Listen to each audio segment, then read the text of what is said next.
So it's going to actually be a bit of a different departure for some of your fans, as all albums tend to be. Um, what do you think people are going to take away from this as opposed to the last album? Well, I think it's all of our hope that, whoever's listening to this record might see it as, another step, another progression for us that takes, our efforts from previous albums and just puts it one more step forward. That's really all we can hope for. I don't necessarily think the end so far, um, I don't necessarily think it's something that I can draw a lineage from, a different album of ours, other than the fact that it's just another step forward. So, perhaps people get that. If they do, that's awesome. If they don't, that's okay too. Sure. So Yeah. normally when you create an album, the music's all done, and then Corey will come in and write lyrics and do vocals after all the music's generally done. Well, that's a lot of the way most bands do it. Was there a particular song on the album that all the music was done, and then Corey came in and did his parts, and you're like, wow, I didn't expect it to go there? I would actually say that it was the other way around. Like, I don't think this album, probably more than others in the past, everything was kind of happening at the same time. And that's to say that, like, we were very fortunate in that we were orchestrating these instrumental arrangements while also having Corey's ideas there. And so we could kind of make musical decisions based around that, which was really cool because it helped just kind of, as far as us who are not singing, could sort of like take cues from that, because it is such a, it's such a vital and, important piece of what we're making is what Corey's doing vocally. And so that might send any one of us into a different headspace where we maybe wouldn't have made such a decision if we didn't have his vocal ideas in there as well. So yeah, no, it was, I mean, for all of us, the first time we heard his ideas on top of some rough demo sketches, it was like, oh wow, yeah, this is totally going to be a rad, direction for us to go in. And then we would just try to amplify that as we would go, and try to just feed it more and more of what the song wanted. And yeah, but this record, perhaps more than others, we already had a giant mass of like musical information that was all of us, which was really cool, and maybe a little bit different from years past. Sure, that makes a lot of sense, because there's a couple of tracks on the album where his vocals are quite syncopated. There's not like a flow, like like you'd see a melody. The vocals are quite staggered and syncopated, and your drums follow along. So was that something you would have done after his vocals came in? Yeah, I mean, it's all part of arrangement and songwriting, that you're hearing certain things in what each other are doing. And I think that's one of our strong suits, is that we all listen to each other. We're not really doing our thing in a vacuum removed from one another. We really actively listen to what everybody's bringing to the table. And, of course, that's what Corey's doing vocally. That could be what Sid is doing on his DJ rig. It could be a thing that Craig's bringing in, or the guitar riffs, or anything like that. We actively listen to the nuances of what we're doing to try to bring out the best qualities of our own contribution. So yeah, so to have all of that, as it's like making our way and be like, oh, I'm hearing this now that you're singing this like this. I kind of want to play off that in my own way. And so yeah, no, there are a lot of moments that happen like that on this album.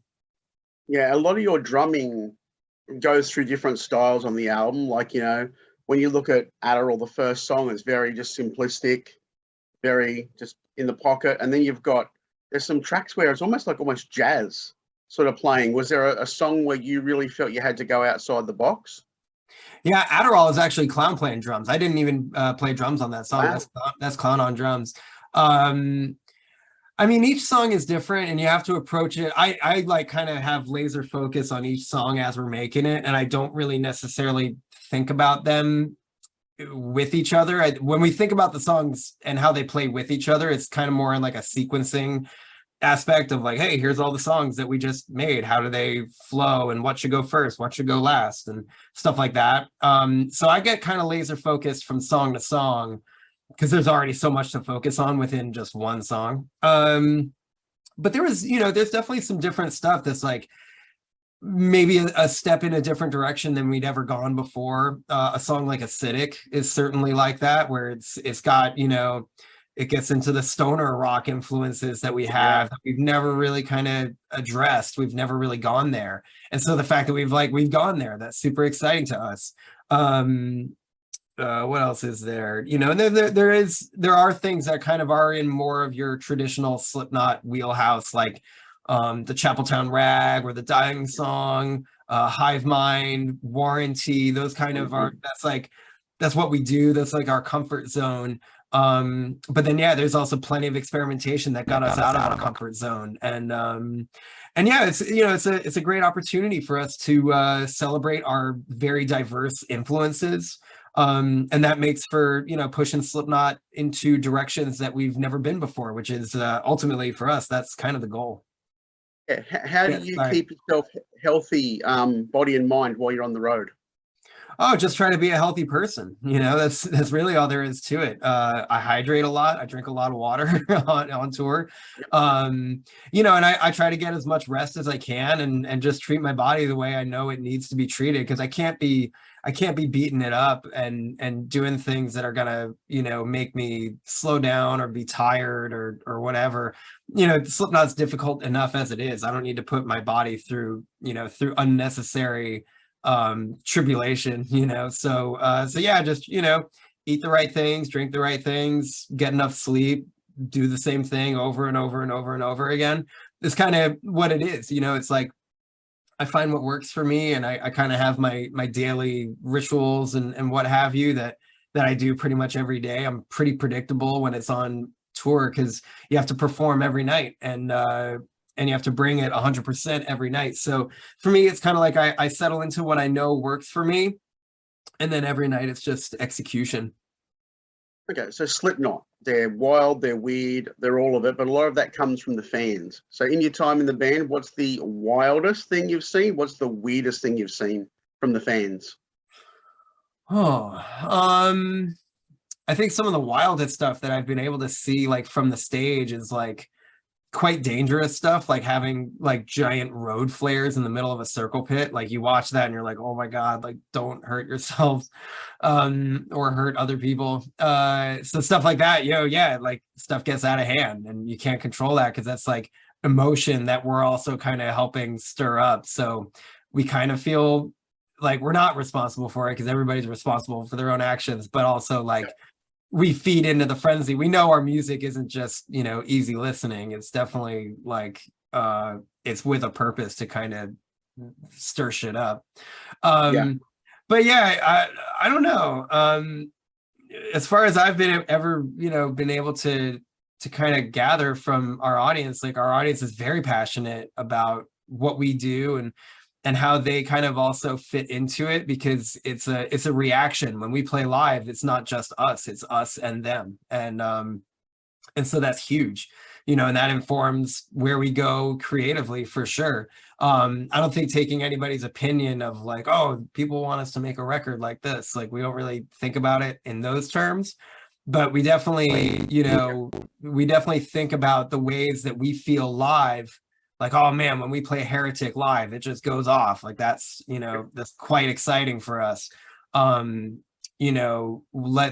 Let's identify that as part of something we can distill of like, that's part of who we are. Let's celebrate that. Let's chase that, aspect of who we are even more, and we kind of know what we want to make. Like we use that to hopefully spur ourselves on creatively and do stuff that's within the framework of Slipknot, but pushes it into all new directions. Because that's also something that's exciting for us as fans of music, is we want our heroes to push themselves and push their music into new directions. And so if we can also do that ourselves and bring our audience along with us for the ride, that's awesome, So it's not anything that we really make in a vacuum. We know that we get a great opportunity to share it with the world.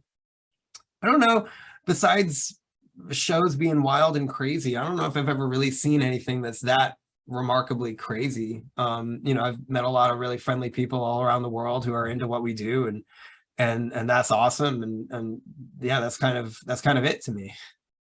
Perfect. So we're on limited time today, so we'll finish up with this. Again, the album's out in 2 weeks. It's amazing. It's Thank probably you. the most well-rounded Slipknot album I've ever heard. Thank you. When are we going to see you in Australia, Jay? Hopefully soon. We have missed Australia dearly. It's honestly one of our favorite places to play in the world. So it hasn't been for a lack of interest or a lack of wanting to. Only recently we were able to start playing shows outside of our own country. So now that we've been able to get out and we were in Europe for quite a long time, hopefully Australia is not too far behind, because it's been long overdue. And with us, you know, those exciting moments where you are able to, you know, it's been, I mean, what was the last time we were in Australia? 2016. So it's been almost 7 years. It's a long time. And so for us, you know, we're very much looking forward to that being kind of a powder keg moment where, like we just talked about, stuff's gonna go crazy. And, you know, we don't want it to be any longer. If it were up to us, we'd play in Australia tomorrow. But hopefully soon, you know, with our new album coming out, hopefully things are, you know, will be soon following that. So stay tuned. Hopefully we won't have to wait that much longer. Excellent, man. Congrats again on the album. Thanks for your time. We'll see you hopefully 2023. All right, we'll see you then. Thanks. Bye. Thank you, mate. Bye.